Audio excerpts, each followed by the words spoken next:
తెలంగాణకు కేంద్రం నిధులు ఇవ్వడం లేదు అన్న సీఎం రేవంత్ వ్యాఖ్యలను తప్పుబట్టారు కేంద్ర మంత్రి పెమ్మసాని చంద్రశేఖర్.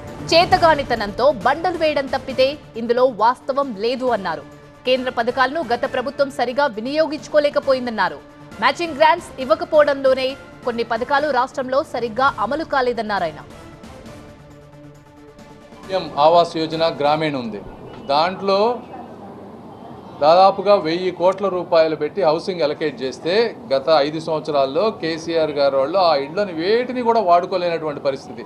ఎందుకంటే అక్కడ కూడా ఇదే పరిస్థితి, స్టేట్లో బడ్జెట్ లేకపోవటం, వాటిని మ్యాచ్ చేసుకోకపోవటం వల్ల ఈ ఫస్ట్ ఇన్స్టాల్మెంట్ ఇచ్చిన 200 కోట్ల రూపాయలు వాళ్ళు వాడుకోవడం చేత కాలేదు.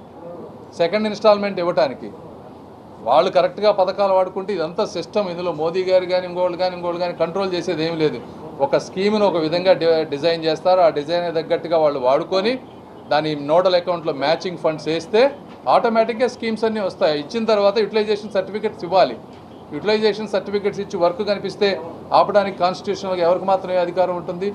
రాష్ట్రాలు కానీ కొన్ని కానీ వాళ్ళ చేతగాని తలం వల్ల ఎవరో బండలేయటాన్ని తప్పించి ఇందులో వాస్తవాలు ఏమీ లేవు.